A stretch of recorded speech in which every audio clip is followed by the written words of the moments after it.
我乃县衙的典史，今日为公事而来，要在屏风之后旁听，还请冷捕头的女眷暂且回避。我乃冷捕头的女儿，这悬赏寻人的赏钱不是衙门出的，是我出的，连这屏风都是我花钱买的，我为何要回避？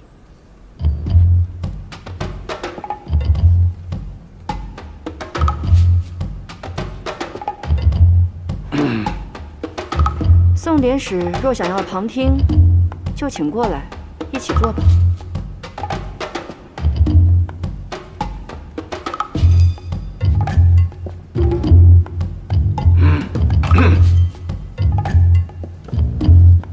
哎呦，对不住，对不住，对不住，来晚了。哎，宋典史，坐。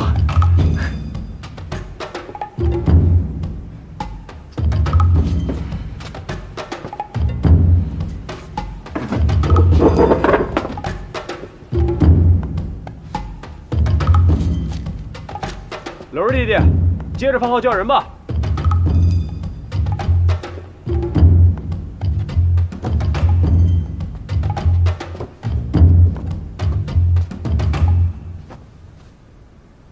怎么又是你啊？哦，我又想起点事儿来。什么事儿啊？你们找的仅仅是那3个人吗？什么意思啊？我是说呀，若这陆家大火，除了你们说那3个人，另外还有人幸存，我还知道他的下落。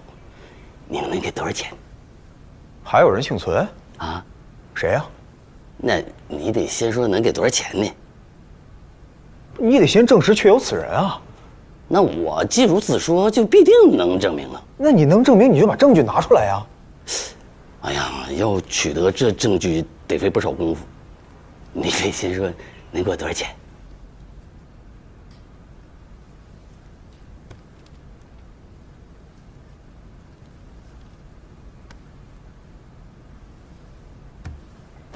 这样，若你真的能够证明确有此人的话，那就1000两。说话算话呀！啊，那你不能拿一些阿猫阿狗来糊弄我啊！还阿猫阿狗，到时候只怕会吓死你。告辞。嘿。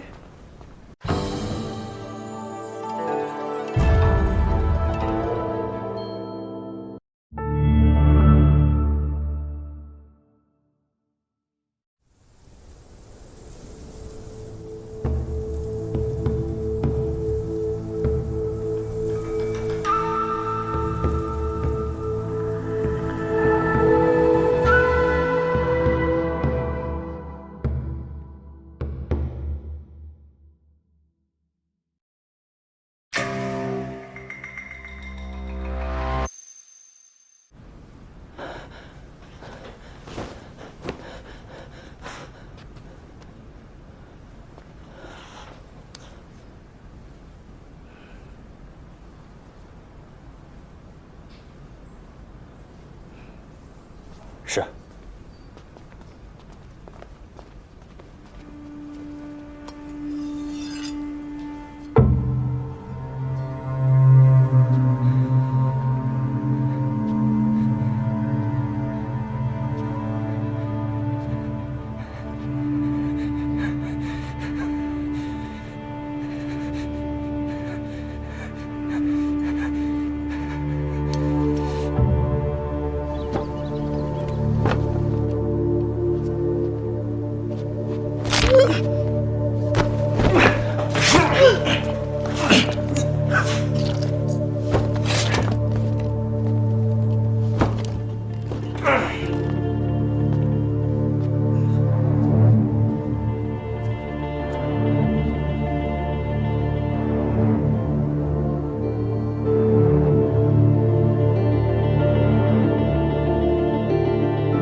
谢中尉丹，谢开上有丹。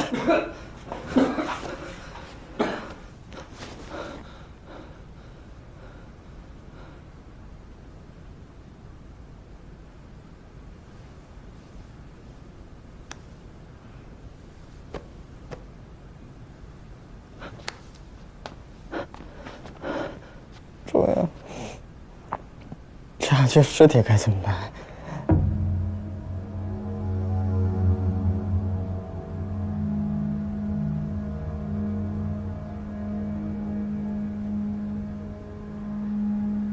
是。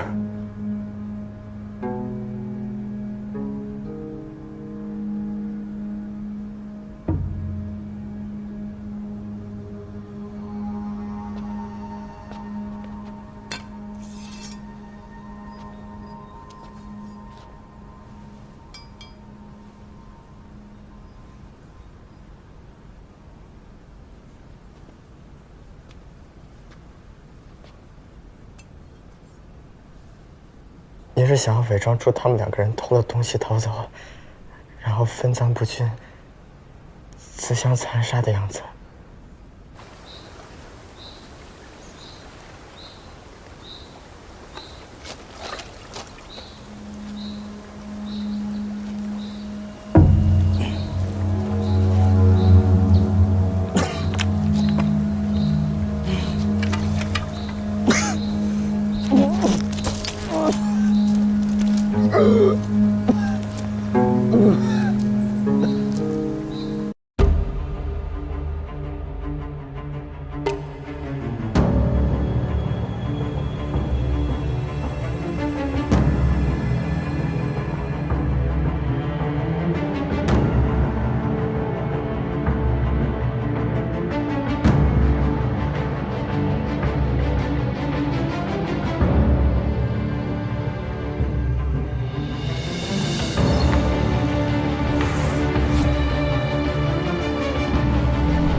程大夫被杀的公文一到聂台衙门，下捕头栽赃猴腰的把戏就穿帮了。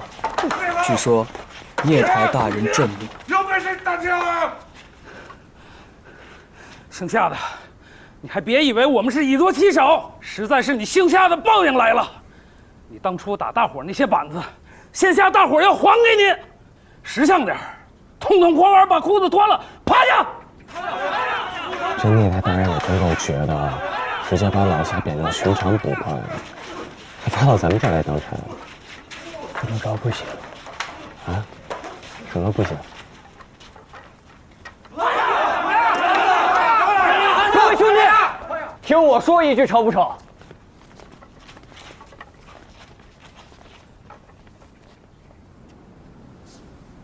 要说谁最恨这姓夏的，那肯定是我曲三更了。我就盼着大伙能一棍一棍把他打死在衙门。各位兄弟，干脆今天咱们就在这衙门里要他的狗命吧！大家说好是不好啊？三更有话就直说嘛。金二哥，今天大家要是想打死他，无论天大干系，我曲三更都要打这第一棍。只是呢，我觉着咱们为了这条贱命吃官司丢差事，有点不值得。我们就是想出出气，怎么就能打死他了？这一拥而上乱军旗下，他还活得了吗？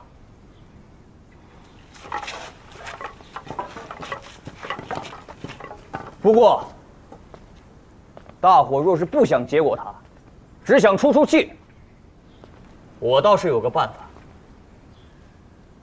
什么办法？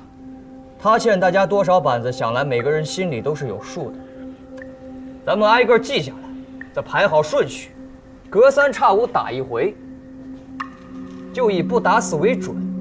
这样3、5个月也好，1年半载也罢，他屁股稀烂，整日沾着裤子却沾不得椅子，他生不如死，咱们却不担干系。各位兄弟看，这个办法可还使得？好，三更兄弟这个主意我赞成。各位兄弟，以为如何啊？这样好，三更。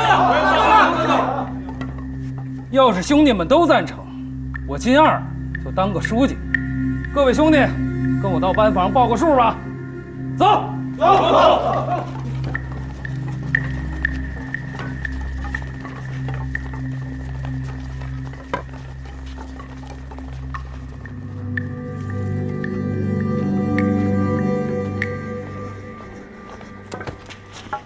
能懂吗？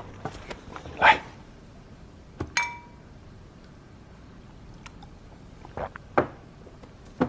吕三，这顿酒是哥哥跟你的绝交酒。喝了这顿酒，咱们就一刀两断，省得你再跟着哥哥吃瓜老。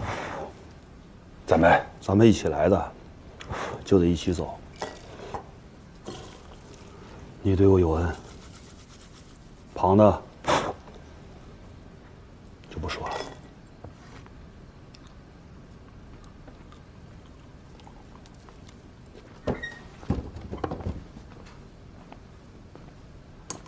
搅扰二位了。一晚上你都等不了吗？我等了很久了。夏捕头，有个东西用完了，你该还我了。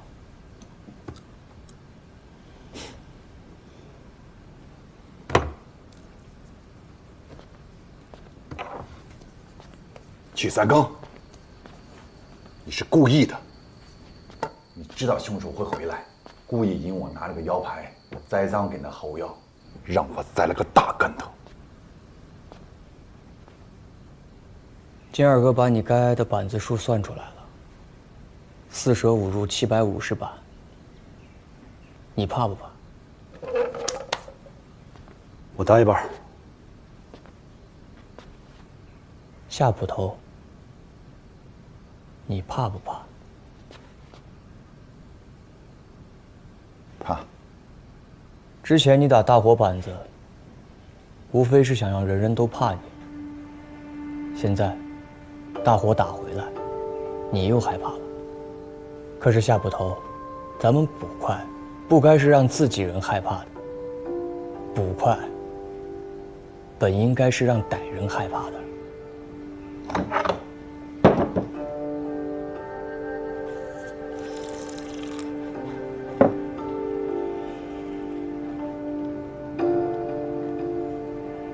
我可以让你不挨着750板子，一个板子换1两银子，把你欠的板子抵成银子还给大家。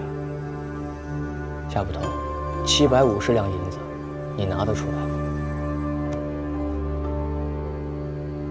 就算我砸棺卖铁，也得能拿得出来呀。他们会同意吗？你也是当差的，你觉得他们会不会同意呢？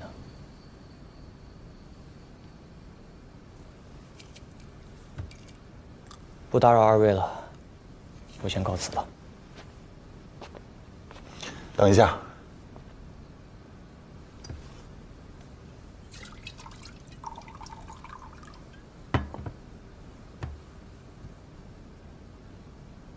曲三更，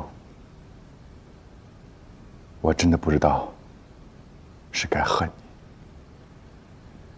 你，还是该谢你。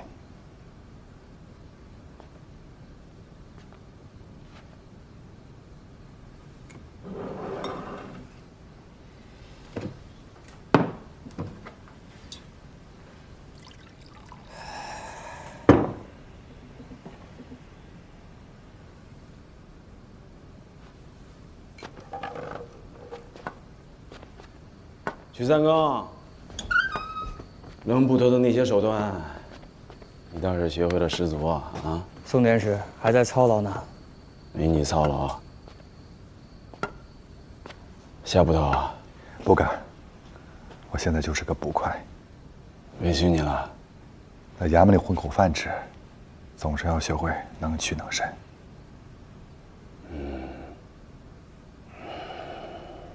啊，你们俩以后不用再去支那些寻常的差了，直接跟着我吧。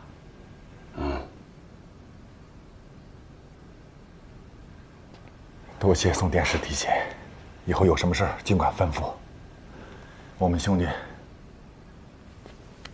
赴汤蹈火，在所不辞。嗯，行。哎，玉三儿，我听说你在盯梢和暗访上颇有些手段啊。小人是江湖出身，这些鸡鸣狗盗之事，最是拿手。啊，那就好。这样，你去帮我盯个人。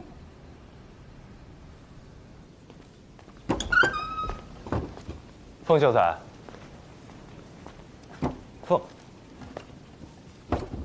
别动，我找到了。找到什么？凶手的线索。什么线索？凶手杀人的线索就在这几句里头。这几句话里还有其他线索。这凶手每次杀人都大费周章，留有文言，说明他是一个极其自作聪明之人。有点道理。我当时就觉得他一定会在这几句里留有谜语。谜语？这一句出自第4章，这一句出自第11章，这一句出自第9章，这一句出自第6章。你们能明白什么道道了吗？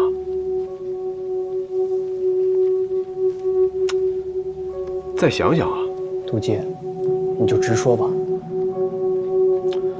4加11等于15，9加6也等于15啊。哦，对，得15又怎样啊？第15篇是卫灵公篇，我本以为是第1句。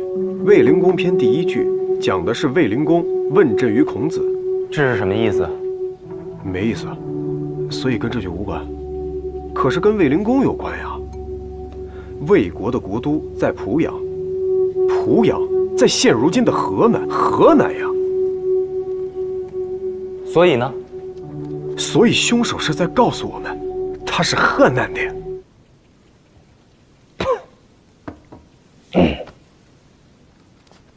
侍从，小狗，留意一下街上操着河南口音的人便是了。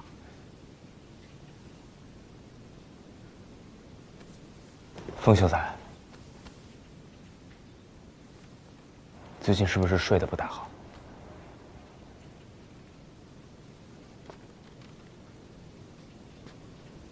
你们是觉得我在说梦话是吗？捕鸡，破案的线索可不是这么找的。现在线索都断了，你告诉我，破案的线索应该怎么找？三位哥哥来得早啊！桂儿师妹，你叫我们在这里碰头是有什么事啊？凤哥哥是不是说中了？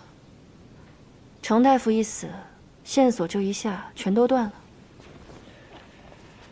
现在能肯定的，就只是那几个人的死都和20年前的陆家有关。陆家大火，不仅烧尽了陆家满门，就连那些财产的归属和几个幸存者的下落也不见了。想必是我爹动了手脚。那么，如果除了已经死了的陈旺，剩下3名幸存者还在杜县，他们只是隐姓埋名、改头换面了呢？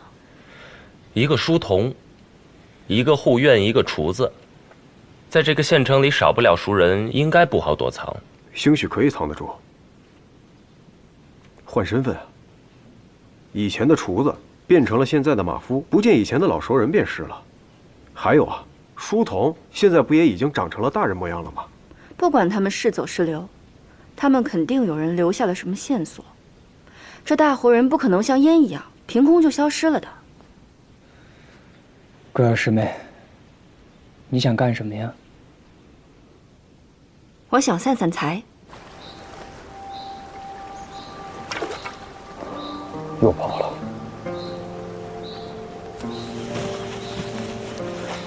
这钓鱼真费劲，有劲儿没处使。主要是我们在明处，鱼在暗处。不对，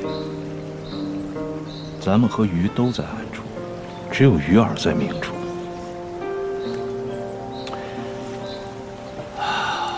回去了，不钓了，不钓了。你也去跑一跑，准备一下鱼饵。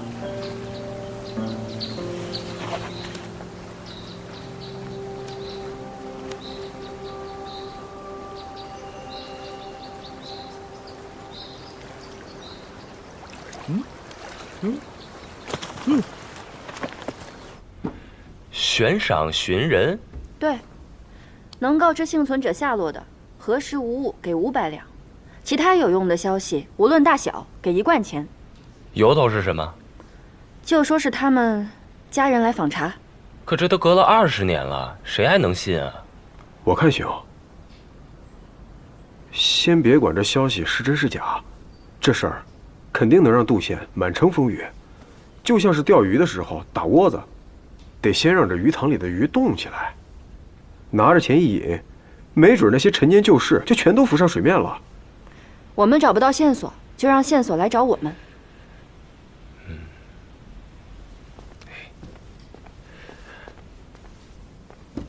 你怎么看？我觉得可以试试，而且最开始的几个引子，我这也有现成的。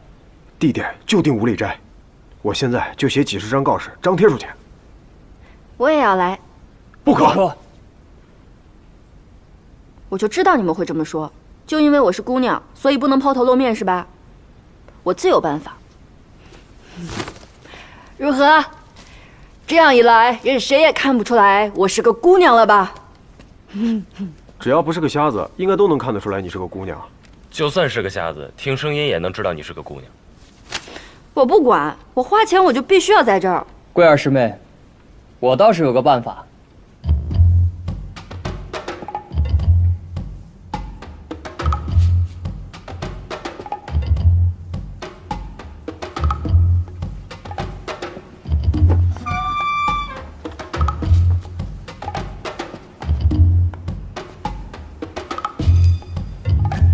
你先来。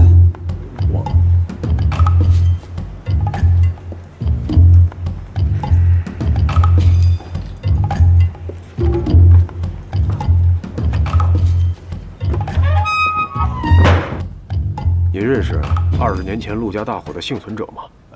认识个仆人叫陈旺。然后呢？赌钱发了财，买了一处房，然后又输了，背了一身债，然后跳了河。您说话一向是这么言简意赅吗？那个官差小哥吩咐我，说我只有长话短说才会给钱。但说无妨。要是陈旺这人呢，虽然说命不压财，但是呢，毒品还是不错的。我们俩就是在保安上认识的。实不相瞒啊，我年轻的时候也好玩两把。这耍钱跌宝啊，一靠的是机灵，二靠的就是运气。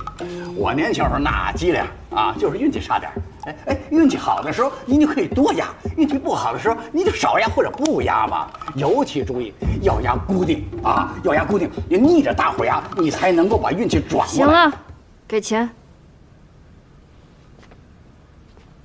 等一下啊。好。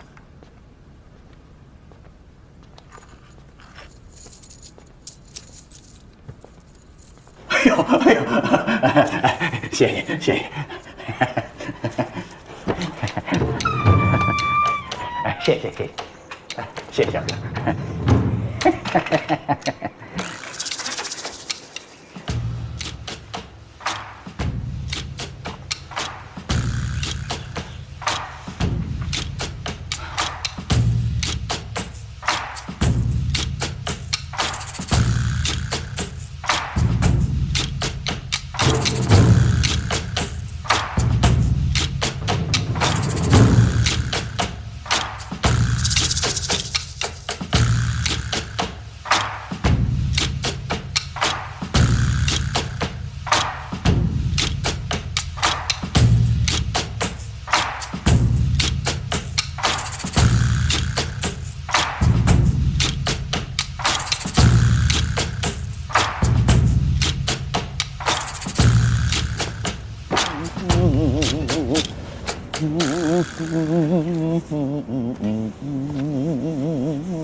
你在这儿干什么呀？给人算卦呀。是给人算卦，也得有人啊。是，现在是没人。不过呢，人马上就来了啊！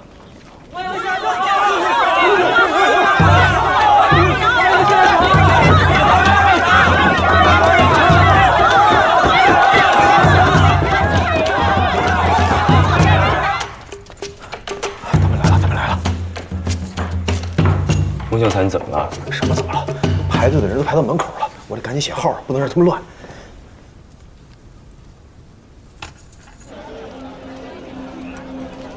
这位官人，给娘子买一个呗。这个多少钱？300文。放。可好看了，买一个呗。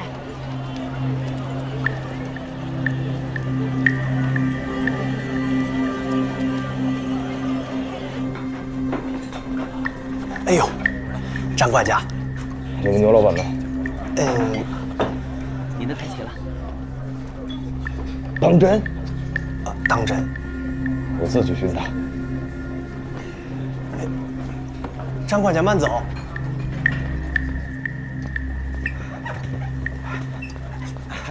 麒麟楼外送。哎呦，我的爹，你可来了！我们里边周妈妈已经跳脚骂半天了，已然把你们麒麟楼祖宗上上下下都伺候一个遍了，就差那俩麒麟了，赶紧的吧！哎呦，怎么现在才来呀？这做这2个菜，比你娘生你和你兄弟还难啊！这俩菜都费功夫。费功夫你们还慢？这开饭馆子，大厨就是应该手脚麻利。回去跟你们牛老板说啊，那些个客官啊，这要吃要喝的时候，那可是片刻都等不了的。是。今儿客官也是，那吃个花酒嘛，还非得要什么柳蒸糟石鱼和八宝脱骨鸭，偏偏这2道菜吧，还就是你们麒麟楼。哎呦，这不是牛不厌牛老板吗？您怎么亲自来了？哎呦，刚才那些话您可别往心里去啊！你说您这头一回来我们翠华楼，嗨，哎呀，口不择言，口不择言。不打紧的，周妈妈。您这么大的老板，怎么还自己送外送啊？还穿成这样？我们那儿太忙了，人手不够。哦，我明白了。早听说你们家那位家教极严，所以你一直不敢来我们这种地方。您这次来，这是微服私访啊？哎呦，你这个脑子动的呀！周妈妈，您误会了，我是来找林妈妈的。啊，牛老板，你是头回来就找我们老板娘啊？爹，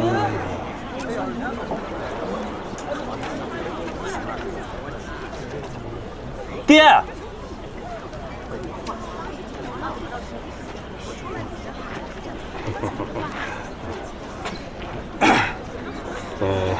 正式为父，有什么事吗？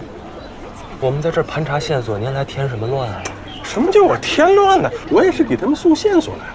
那您直接告诉我不就行了吗？那我凭什么白白的告诉你啊？哦，他们能领钱，我为什么不可以啊？再说了，我这线索那可是货真价实的。爹，您这样我没法做人了。咱可先说好了啊，你是你，我是我，人家给赏钱，我领我的赏钱。你没有面子，那是你的事情。你爹，我这叫大义灭亲。石东哥哥，你就先让高大伯进去吧。你看，好不容易排到他了呢。哎，对，这位小兄弟说对，你这才叫明事理嘛。明事理啊！爹，您要进去，我现在就回去告诉你啊！每次张二婶来你这儿买肉，你都饶他1两2两。就给我站住！啊，你个小王八蛋！你别以为你大了，你爹我不敢揍你，你看我敢不敢？你给我下一位。你进不进去？我进去，我进去，我这是进去给我看。刚去外面查看，正好撞见我爹。这非要来，我拦不住。高伯父，想说什么您但说无妨。我原是要直说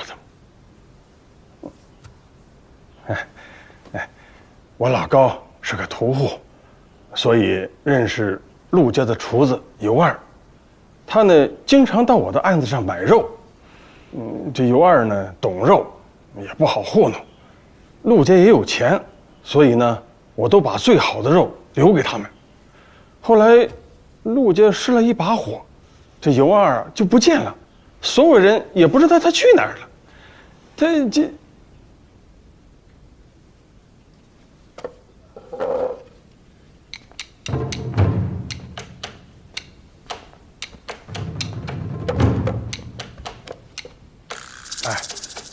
那我说的，你给记上。啊，直到6、7年之后，我啊去麒麟楼送肉，一个人过来查看我的肉，这个伙计们都给他喊老板，这我才知道，他原来是麒麟楼的老板，叫牛不厌。我回家之后我才想起来，他就是当年的那个尤二。只不过原来啊，他是个胖子，现在啊瘦了些。他肯定也认出我来了。打那之后，这麒麟楼再也没订过我的肉。就是这个。这个麒麟楼是什么时候开的？这早就开了，只是陆家失火3、4年之后才改的名字，原来叫狮子楼。哦，狮子楼。秀才小哥啊，你说。我这点货值多少钱呢？爹，您就说了这么几句话，还没有证据，您别要钱了，赶紧回家吧。这还要什么证据啊？难道我会说谎不成？我可是高世聪他爹啊，我不会骗你们的。高伯父，您消气啊，我们自然是相信您的，只是这500两得证实之后才能给您。好。你来找我，就是为了那金玉满堂？对。就是为了咱们翠华楼的这道金玉满堂。现在是吃蟹的季节，总有些客人在我那麒麟楼点那个，我也就试着做了些。可是客人们总说，没有翠华楼做的好吃，所以我这才登门求教。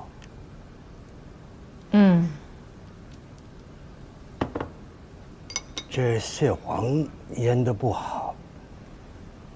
有点腥气。就这一口腥气，我这翠华楼要卖1两银子。李妈妈说得好，什么味道啊、价钱呢，那都是此一时彼一时啊。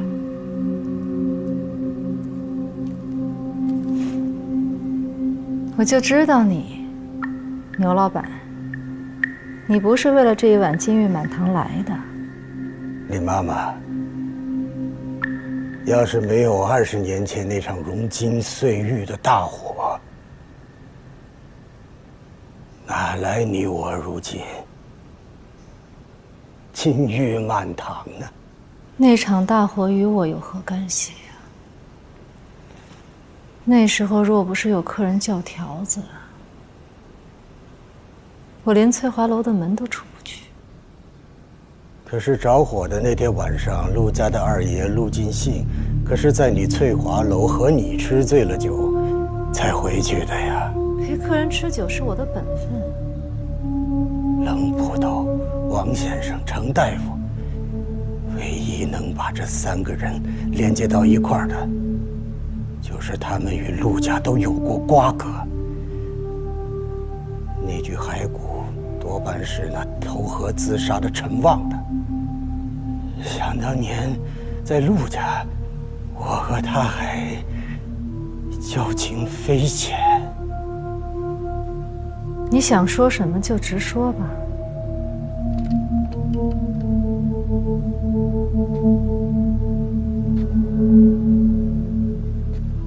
接下去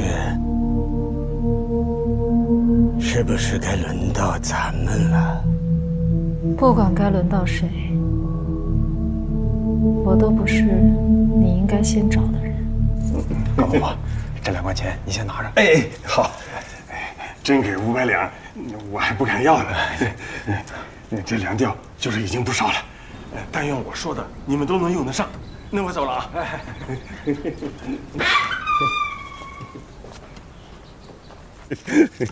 哎呦，对不住，对不住了。高大叔，您也来了。三哥，你看真给钱呐！那就是高大叔您真有什么值钱的消息呢？三哥，你跟世宗晚上到家里来，大叔请你吃酒。我先告辞了啊。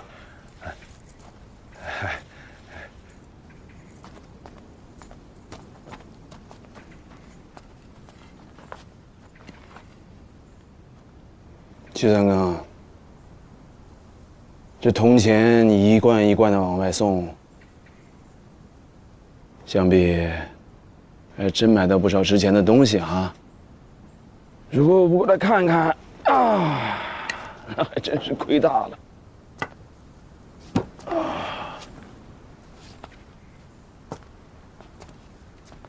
我乃县衙的典史，今日为公事而来，要在屏风之后旁听，还请冷捕头的女眷暂且回避。我乃冷捕头的女儿。这悬赏寻人的赏钱，不是衙门出的，是我出的，连这屏风都是我花钱买的，我为何要回避？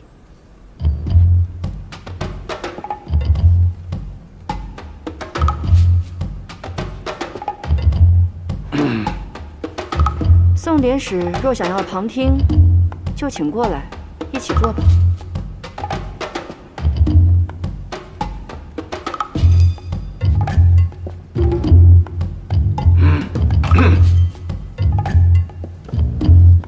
哎呦，对不住，对不住，对不住，来晚了。哎，宋典史，坐。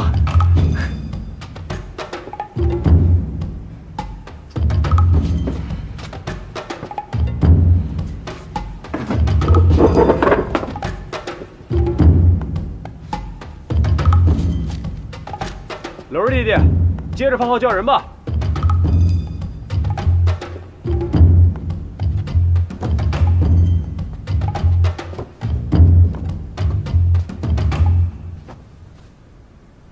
怎么又是你啊？哦，我又想起点事儿来。什么事儿啊？你们找的仅仅是那3个人吗？什么意思啊？我是说呀，若这陆家大火，除了你们说那3个人，另外还有人幸存，我还知道他的下落。你们能给多少钱？还有人幸存？啊？谁呀？那你得先说能给多少钱呢？你得先证实确有此人啊。那我既如此说，就必定能证明了。那你能证明，你就把证据拿出来呀。哎呀，要取得这证据得费不少功夫。你得先说能给我多少钱？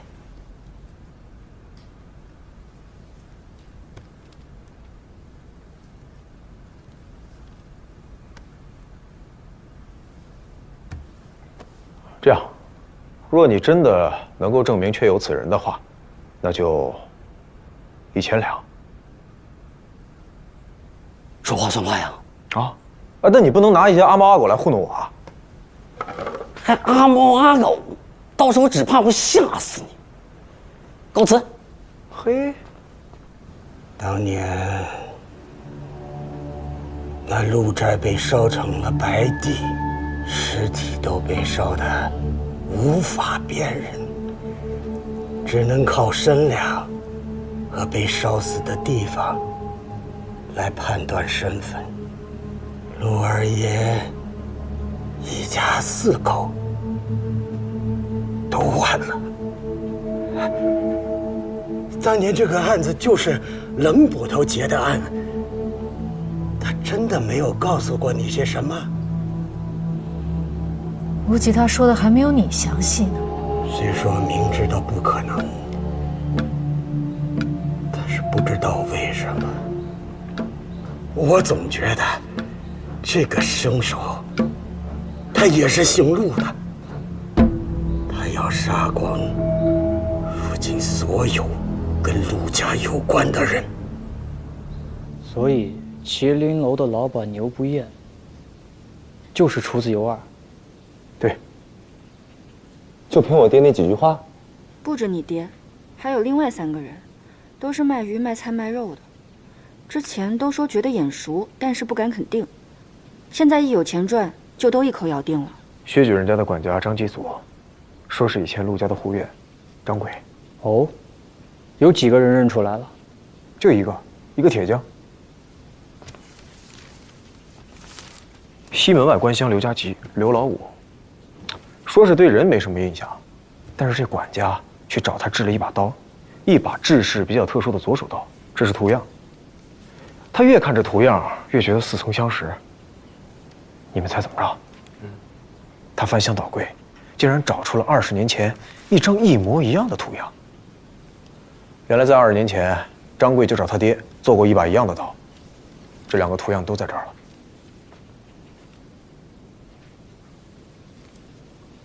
所以我认为啊，这铁匠说的话可信。刀这2个一模一样。如此说来，张贵、尤二都还在，只是那陆直不知下落。那陆直也有下落了。大户人家用管家，一般都不会随便找，一定都是知根知底，伺候多年用惯了的。如果薛举人的管家张继祖是张贵，那么薛举人多半就是陆直。我不管他要杀谁，我就是听天由命而已。你不是听天由命，你是心存侥幸。你知道什么是最可怕的吗？最可怕的不是外面有个杀人凶手想要杀你，而是你心存侥幸，觉得杀手或许会放过你。而我牛不厌就从来不会心存侥幸。我不是心存侥幸，怕死才会心存侥幸。我不怕死，有那么可怕吗？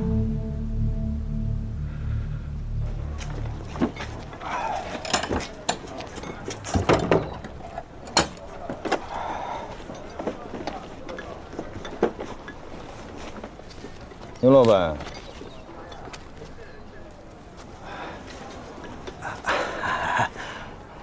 牛老板，你这是？啊，我就是找个机会，快活快活。咱们之间就没必要这样了吧？谢天谢地，那一位要是还没有帮了我这条狗命就算保住了。别废话了，我走吧。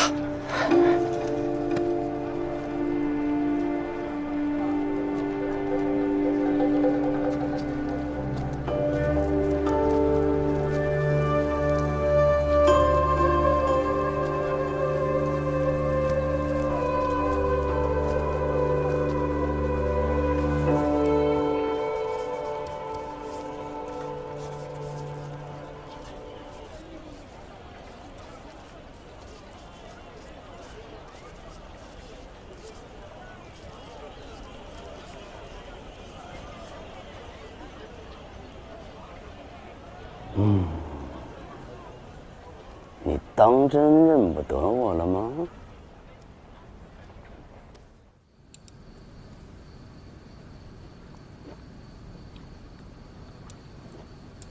麒麟楼的老板被张管家带到薛举人的宅子。是。半夜才出来。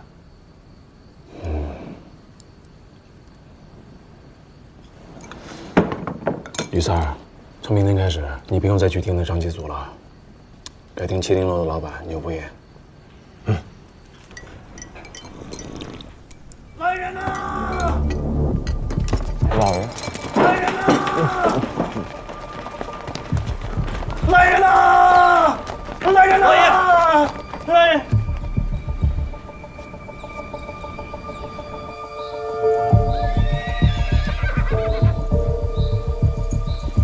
三哥，还好你来了。你们谁是麒麟楼老板牛不厌啊？正是在下。奉知县老爷官谕，请牛不厌老板回县衙问话。牛不厌，老爷，按你所说，你是去省城进货。你一个酒楼的老板，怎么会亲自去进货啊？老爷，小人这次是去进一批干货。哎呀，这批货可是贵重啊，那是1两货1两金呐。小人实在是不放心手下那批粗手笨脚的伙计。不就是些吃的东西吗？那可不是寻常食材啊，俱都是些极为罕见的，什么茶碟大的干鲍，门帘大的鱼翅，腰杵大的海参，团扇大的熊掌，顶针大的瑶柱。那瞟人也是头一回见呐。这牛不厌出城之前，驾车在县城里兜了一圈，都逛遍了才来，好像唯恐别人不知道似的。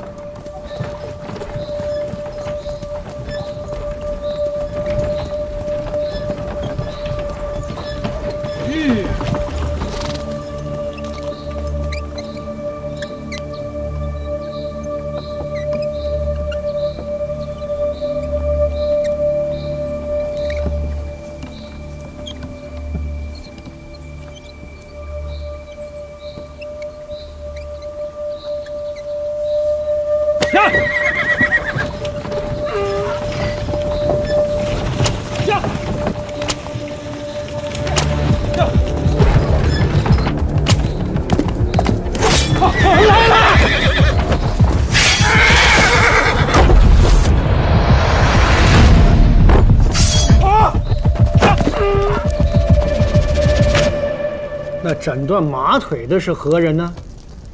这个小人不知，想必就是劫道行抢的匪人吧。你可看清他的相貌吗？这个，他戴了个斗笠，又是满脸大胡子，这长相实在看不清楚啊。这倒和那个石匠的口供对上了。果然是那凶手。我本以为他们3个幸存者是凶手，没想到牛不厌竟然也是凶手的目标。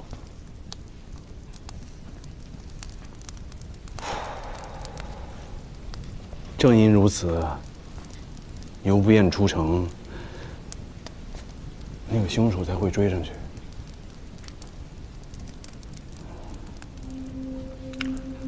我猜那牛不厌本来的计划是扮作要离开杜县的样子，凶手自然是不会让他离开的。牛不厌是要用自己当诱饵，把凶手引出来。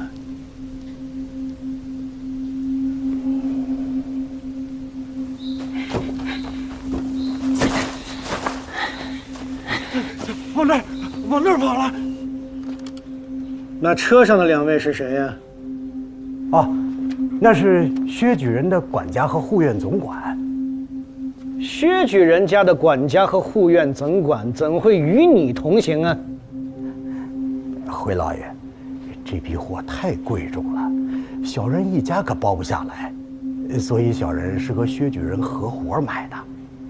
薛举人府上的张管家和柳总管，那是精细人，身上又有功夫，能保得路上周全。引出了凶手，藏在车上的张管家和柳总管就能趁机格杀凶手了。看来，猎物要开始反击了。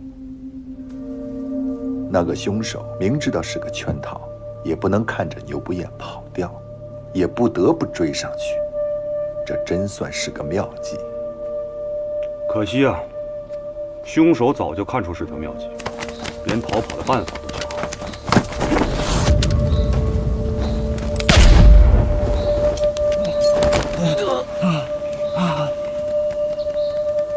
那只佛朗机连火绳都没有，真是见所未见，闻所未闻。不用火绳的佛朗机。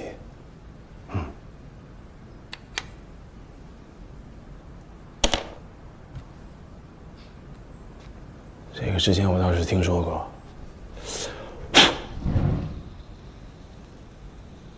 这在红毛鬼也是极其稀罕之物。据说当年汪武峰也有2只，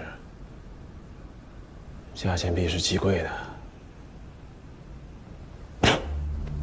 那个张管家和柳总管，倒都是高手。二位是何人？为何随身带着利器？你自称官差，却有何凭证啊？二位跟我回衙门走一趟，就知道真假了。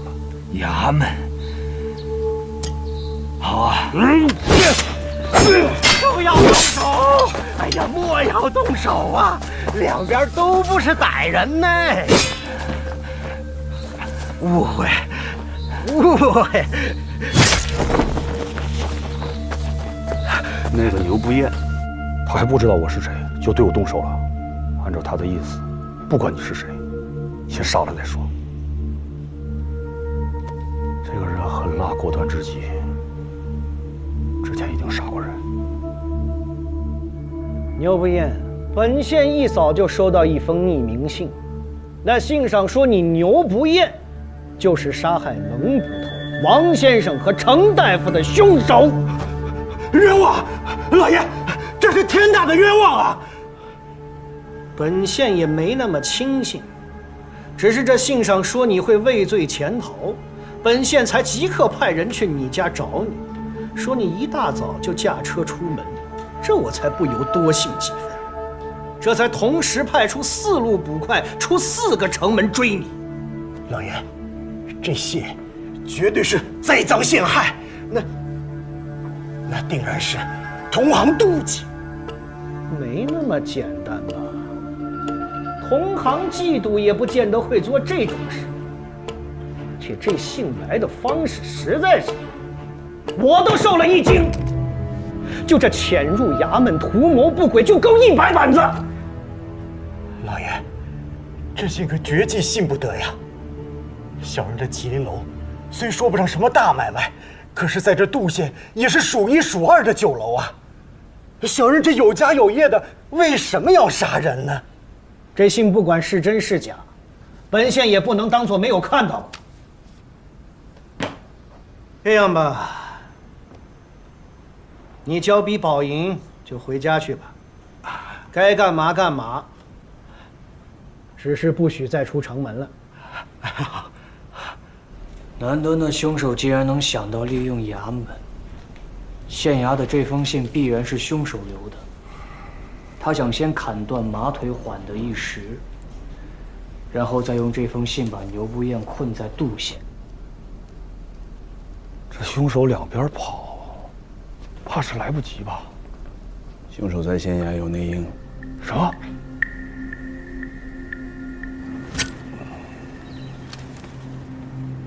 光天化日之下，在后衙的桌子上插把刀。老爷，是一封信。信，必是内应所为。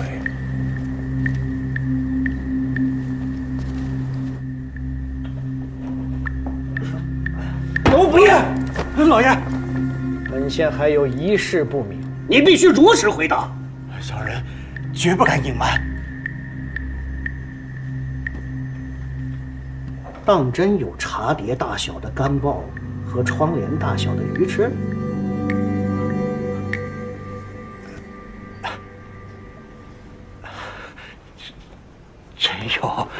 真有。等货到了，小人定然先着力烹制几个菜，送给老爷们尝尝。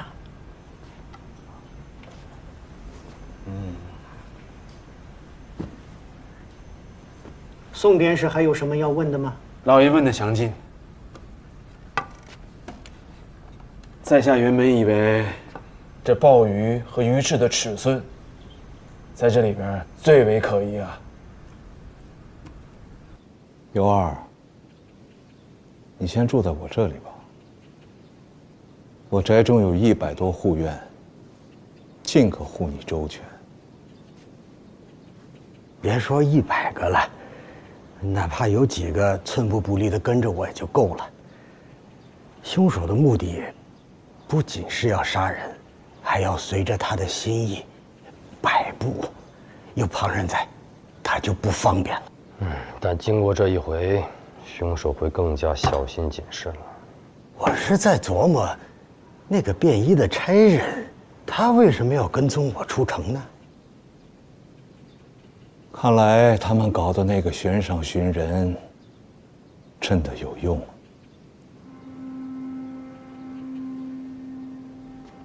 衙门那里恐怕已经知道我们真正的身份。就算他们知道了，又能怎么样呢？现在还不能怎样，只是20年前那件事之后，我们离开了杜县，3年之后才改名换姓的回来。这又是为了什么呢？那件事有太多的秘密，秘密可经不起议论。不过，每个秘密都有它的用处。尤二，你之前去见了林四娘，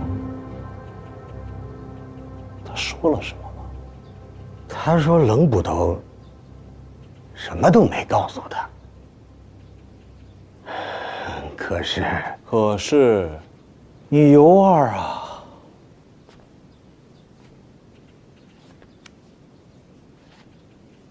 从不心存侥幸。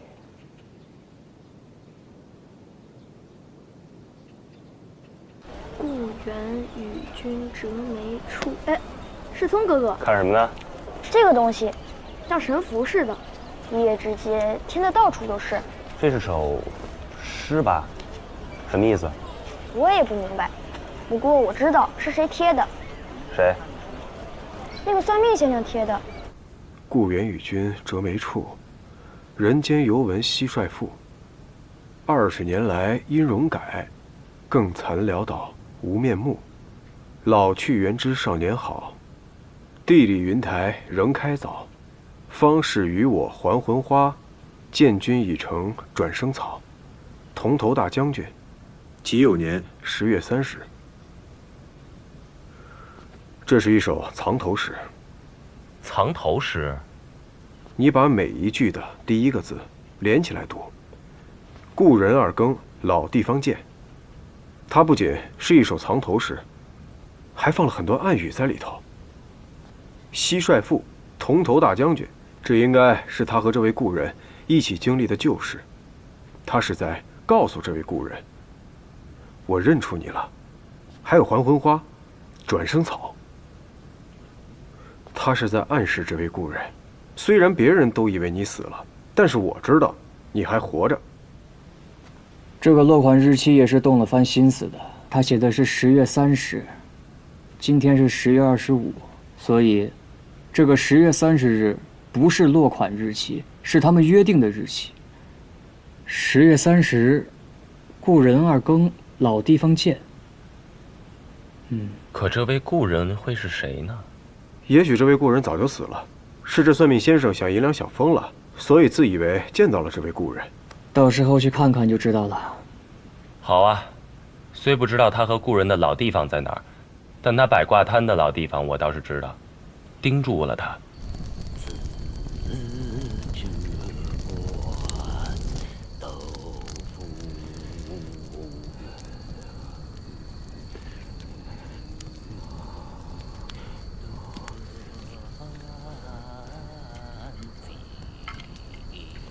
世聪啊，这什么时候了？快3更了。他那个故人今晚是不会来了。马着，什么过来？谁不会来了？嘿，是我，没事。哎呦，吕三哥，你吓死我了！看我给俩带什么了？好红薯，我一直捂着呢。谢谢吕三哥，快吃。三哥，来，吃点东西，之后你们俩就回去吧，这我盯着呢，放心啊。好。我突然想到一件事儿，那些尸体都是一大早发现的，这凶手应该都是后半夜折腾的。所以呢，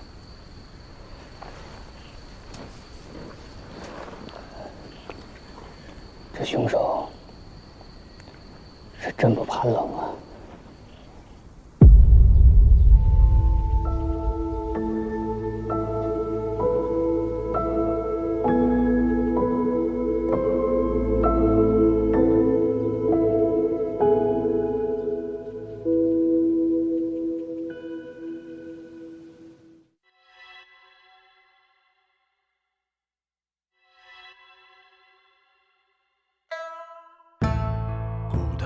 中间，刀刃的旁边，有些甜，有些黏，咬破了新鲜，咽下了陈年。有人哭，有人眠，我属魂心。其生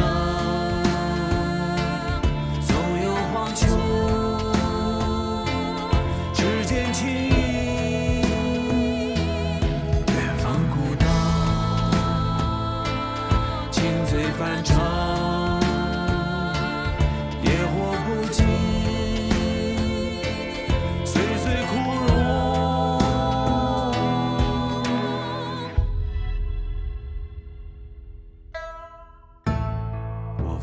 炊烟，命运的上签，酒之前，还个愿。